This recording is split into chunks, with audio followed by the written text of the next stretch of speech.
Hello and welcome to MovieVault.com. I'm Claire Bueno. Are we in Leicester Square, London, or are we in ancient Greece?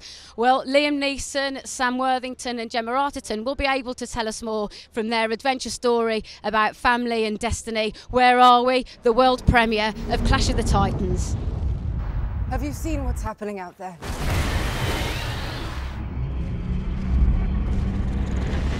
Have you even bothered to look? Hi, Luke. Hello. Hi. Tell us about your part. Okay, so Procopion, he was sort of this.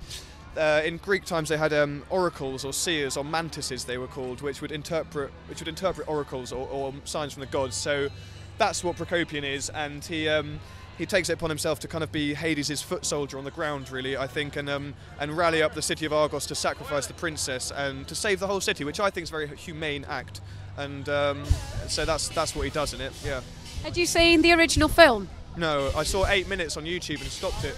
I heard Laurence Olivier booming his voice out, and I thought, we ain't making that film again. We're going for something different. So I didn't want to have that playing in my head. Do you think it's nice to remake an old film but give it a fresh new look for a new audience? Of course, it can work. It can work really well. I mean, you know, it's the original was kind of dated instantly by the Star Wars, wasn't it? That came out 6 months later or something.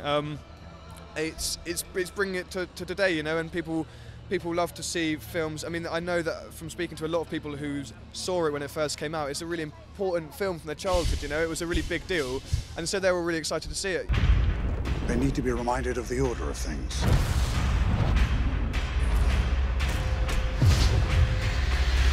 Alexa, hi. Oh my goodness. Hello, how are you?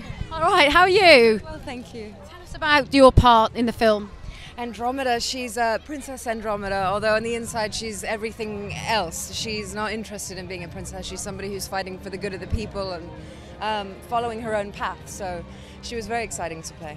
Is that quite testing for you as an actress? Yeah, but in the best way. You know, I think if it's not testing, you're doing something wrong. So I really enjoyed the challenge of it, and I feel lucky to be a part of it. The film was converted into 3D. Did that affect you at all? Did you have to make any reshoots? No, we didn't. We kind of heard about it not that long ago, and it was quite exciting. I think, you know, with a film like this, with these kinds of effects and everything, you think, yeah, you're going to bring you into another dimension, and it becomes this visceral, heart-racing experience. So as it should be. One day, somebody's got to say enough. If I do this, I do it as a man. But you are not just a man. What's Draco all about?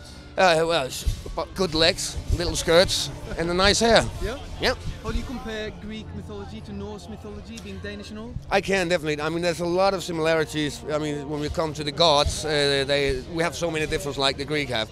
And they're all representing something that we recognize in the human nature. Greed, love, hate, all those kind of feelings. So it's very similar. Who's your favorite god then? In the world? Well, I kind of like Hades. I think he's really cool. Yeah, because I understand him. Somebody tricked him, you know, and he's a very angry man. I think that's very human. How do you sum up? Dressing up in all the costumes. Was it good dressing up in the costume? That was fantastic. It was a giant hell. If you're going out there killing giant scorpions, you need to look different than me. Was it nice as well that there was an eclectic cast from all around the world? It was fantastic. Now we got friends in 59 countries, so it couldn't be better.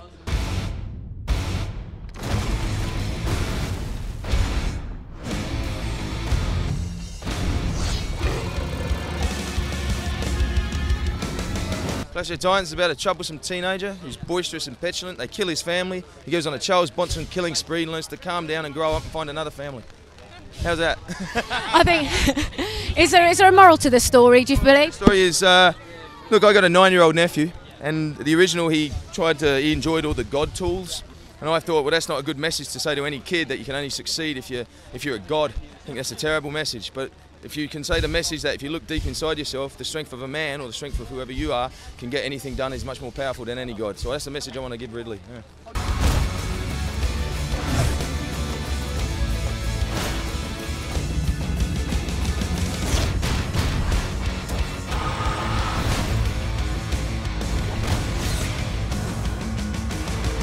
What was it about this particular film that you wanted to remake it? Well, it's not remaking, it's like re-exploring this world. The door of Greek mythology was closed for like 20, 30, 40 years. You know, Clash of the Titans had reopened it for like just a brief moment. But, you know, being French and being European, I was raised reading Greek mythology. The films of Ray Harryhausen were the most important films of my childhood. So when I was given the opportunity to do this, I just couldn't resist. But I love the original movie so much, I wanted to pay respect to it. You said it was Greek mythology as opposed to Greek history. Does that allow you then to use your imagination more when you're making a film like this? Yeah, absolutely. The good thing about mythology, it's the cross between history and fantasy. That's when Greeks were imagining a world they didn't understand. What's happening when the earth is moving, when the big waves comes and crash onto our island? What caused this? And they explained this with supernatural elements. And these supernatural elements were monsters, creatures. And you know, I believe in monsters. I believe in creatures. When I see a big wave, I think it's the Kraken. And the film, when it was first made, it was a 2D film. You wanted then to make it into 3D. What made you go down that road? When we saw that this movie was a fun ride, and when Avatar came out and you know, just opened the world to, you know, a brand new technique, that just took the people and just brought them into another world through this technology. We say, why don't we use this technique? Why don't we use this technology? I mean, the movie was shot in 2D. It's all right in 2D. We just want to give the audience the best experience possible, and 3D gives you this.